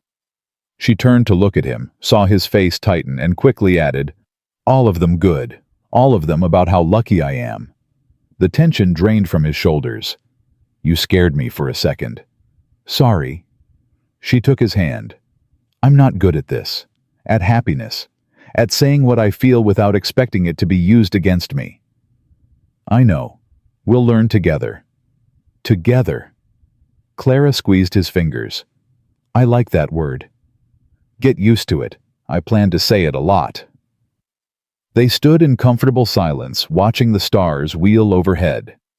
The ranch was quiet around them, cattle settled in the pastures, horses sleeping in the barn, men snoring in the bunkhouse. Their world small, but complete. "I want more," Clara said suddenly. Josiah glanced at her. "More what? More children?" The words came out before she could stop them, and Clara felt heat rise in her cheeks. "I mean, if you want. I know you and Martha tried and it was hard, and maybe you don't want to go through that again." "Clara." She stopped babbling. "I would love more children." Josiah's voice was rough with emotion. "I'd given up on the idea years ago. But with you." He pulled her into his arms. "With you, I want everything." Clara pressed her face against his chest, feeling his heartbeat steady beneath her cheek. "Then we'll have everything." Bottom. Spring arrived with a rush of green and gold. The snow melted. The cattle birthed calves. The garden Clara had planted burst into life. And everywhere she looked there were signs of new beginnings. Eli's leg had healed enough for him to ride again, though he still used the cane when no one was watching. Sam had fallen in love with the neighbor's daughter and spent half his time mooning around looking love-struck. Jake had adopted a stray dog that had wandered onto the ranch, and the two of them were inseparable. And Clara. Clara was pregnant. She knew before she told anyone. Knew from the morning sickness and the tiredness and the way certain smells suddenly made her stomach turn. She'd been through this before, alone and terrified. This time was different. This time she was wanted. "You're sure?" Josiah asked when she finally told him, his face a mixture of hope and fear. "I'm sure." But your last pregnancy, Rosie, you were alone. I'm not alone now. Clara took his hands, pressed them against her still flat belly. I have you. I have Eli and Jake and Sam. I have a home and a family and everything I ever dreamed of. Josiah's eyes were bright with unshed tears. A baby. Our baby. He kissed her, then gentle and reverent, like she was something precious. When he pulled back, his smile was brighter than she'd ever seen it. I'm going to be a father. You already are, to Rosie. To Rosie and this new one and however many more come after. Josiah laughed, the sound free and young. God, Clara, you've given me everything. You've given me more. Summer brought heat and hard work and happiness. Clara's belly grew round beneath her aprons. Rosie learned to say baby and spent hours with her ear pressed against her mother's stomach, listening for sounds she couldn't possibly hear. The men treated Clara like spun glass, rushing to carry anything heavier than a teacup, and she let them, because their concern was born from love, not control. One evening in late August, a letter arrived from Cedar Falls. Clara opened it to find a photograph enclosed a group of women standing in front of a building smiling. Sarah's shelter. The women she had helped save. Dear Clara, Sarah's letter read, Thought you might want to see what you helped build. We've had 43 women come through now. 43 lives changed because you were brave enough to fight back. We're naming the new wing after you. The Clara Blackwood wing. I hope that's okay. Clara held the photograph, tears streaming down her face, and felt something she'd never felt before. Pride. Not the desperate pride of survival. Not the defensive pride of someone who'd been told she was worthless. Real pride. The kind that came from knowing you'd made the world a little better than you found it. What is it? Josiah had come up behind her, his hands settling on her shoulders. Clara turned and showed him the photograph. They named a wing after me. They should name the whole building after you. Josiah pulled her close. You saved those women. I just told the truth. That's the bravest thing anyone can do. The baby came on a cold October night. Clara's labor was hard 12 hours of pain that had her gripping the bedposts and crying out for relief. But she wasn't alone. Josiah never left her side, holding her hand, wiping her forehead, murmuring encouragement when her strength flagged. The doctor had ridden out from Bitter Creek, and Eli stood guard outside the door, threatening to shoot anyone who disturbed them. Rosie had been tucked into bed with Jake, keeping watch, blissfully unaware of the drama unfolding in her mother's room. Push, the doctor commanded. One more push, Mrs. Blackwood.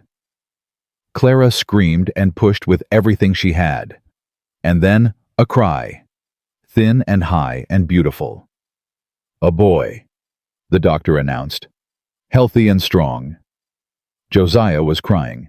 Actually crying, tears streaming down his weathered face as the doctor placed the tiny bundle in Clara's arms. A son, he whispered.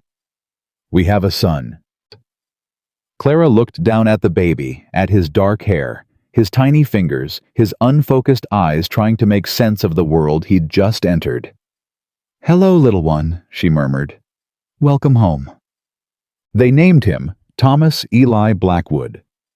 Thomas for Clara's father, the farrier who had taught her that a woman's worth wasn't determined by others.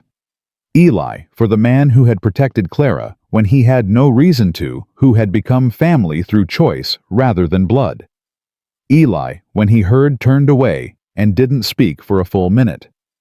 When he turned back, his eyes were suspiciously bright. You didn't have to do that.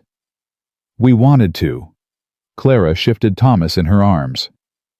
You were the first one to treat me like family, like I belonged here. Because you do belong here. Always did. Eli cleared his throat gruffly. But I'm honored. More than I can say. The months after Thomas's birth were the happiest of Clara's life. She watched her son grow, watched Rosie transform into a doting big sister, watched Josiah become the father he'd always dreamed of being. The ranch prospered. The men thrived.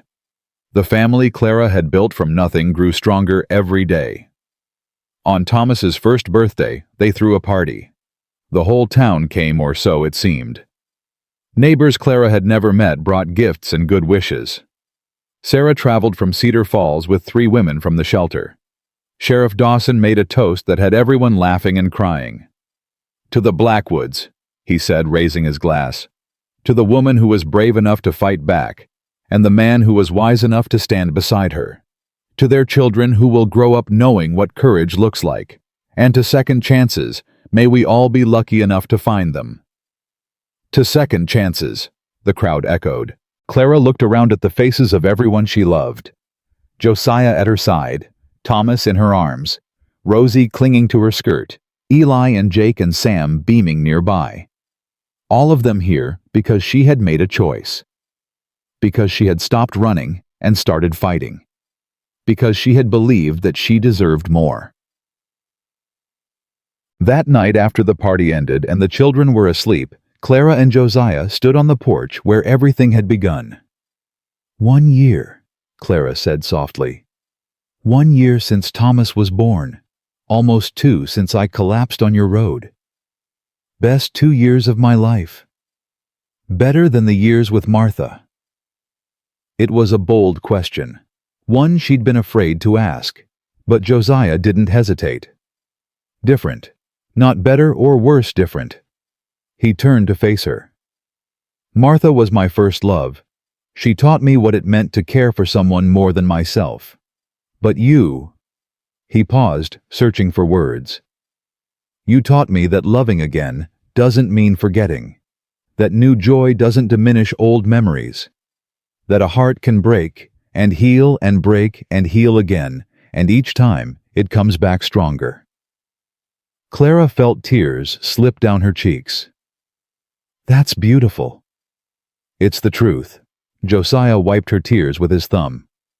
"You saved me, Clara, just as much as I saved you. Then I guess we're even." "No." His smile was soft. "We're better than even. We're whole." Years passed. Thomas grew into a strong boy with his father's quiet determination and his mother's fierce heart. Rosie grew into a beautiful young woman who ran the ranch kitchen with an iron hand and a warm smile. 2 more children followed, a daughter named Ruth and a son named Samuel, and the house that had been silent for so long rang with laughter and love. Eli passed peacefully in his sleep at the age of 72, surrounded by the family he'd helped build. They buried him on the ranch beneath the oak tree where he used to sit on summer evenings, and every year on the anniversary of his death, Clara brought flowers. Jake married a widow from town and moved to his own small ranch nearby. Though he visited so often, it hardly felt like he'd left. Sam finally worked up the courage to propose to the neighbor's daughter, and their wedding was the biggest celebration Bitter Creek had seen in a decade. The shelter in Cedar Falls grew. Sarah wrote regularly with updates. More women helped, more lives changed, more proof that courage could ripple outward in ways no one expected. Clara donated money when she could visit when the children were old enough to travel, and never stopped believing in the power of women helping women. And through it all, Clara and Josiah stood together. Through harsh winters and abundant summers. Through cattle disease and record profits. Through the everyday challenges of raising children and running a ranch. They fought. Sometimes they were both too stubborn not to, but they always made up. Always remembered what they'd built and what they'd survived. Mawbod. On their 20th wedding anniversary, they stood on the porch where they'd stood 1,000 times before. The ranch had grown. The children were nearly grown. Their hair had silver in it now, and their faces bore the lines of 2 decades of living. But their hands still fit together perfectly, and their hearts still beat in rhythm. 20 years, Clara said. Can you believe it? Some days, no. Some days, it feels like you just arrived. Josiah pulled her close. But most days I can't remember what my life was like without you. Quiet, Empty. Your cooking was terrible. Still is, he laughed. Good thing I have you. Good thing, she agreed. They stood in comfortable silence watching the sun set over the land they'd nurtured together. In the house behind them, they could hear Thomas playing guitar, Ruth laughing at something Samuel said, Rosie calling everyone to dinner. Their family, their home, their life. Do you ever think about how close we came to missing this? Clara asked quietly.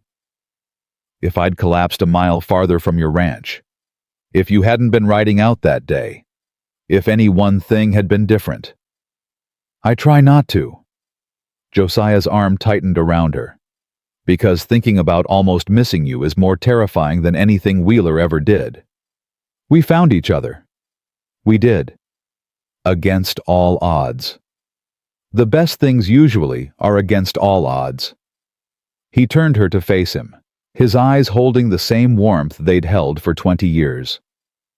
I love you, Clara Blackwood. Today, tomorrow, and every day until I die. I love you too. She rose on her toes to kiss him soft and sweet, now and always.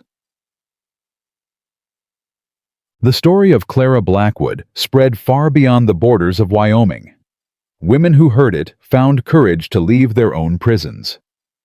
Men who heard it learned what it meant to love without possession. Children who grew up hearing it understood that strength came in many forms, not just in muscles and weapons, but in the quiet determination to keep going when everything said to stop.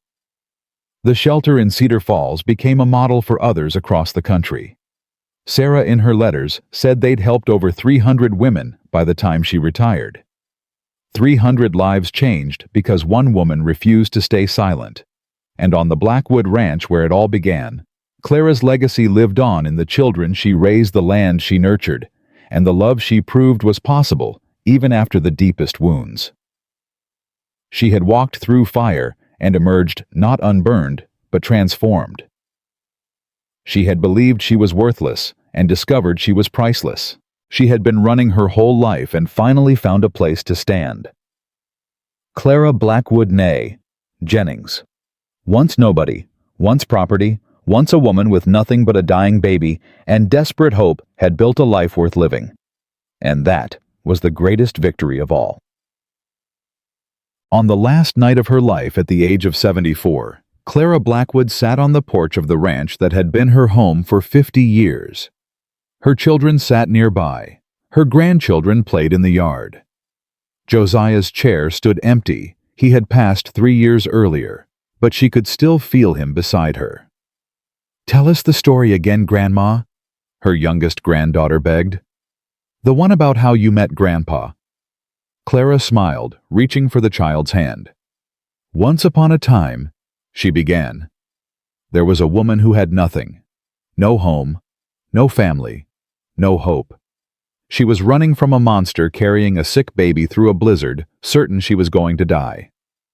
But she didn't die," the granddaughter said, knowing this part by heart. "No, she didn't die. Because sometimes when you've given up everything, the world gives something back." Clara's eyes found the horizon where the sun was setting in colors that still took her breath away. She found a ranch. She found a man who had forgotten how to live. And together they remembered.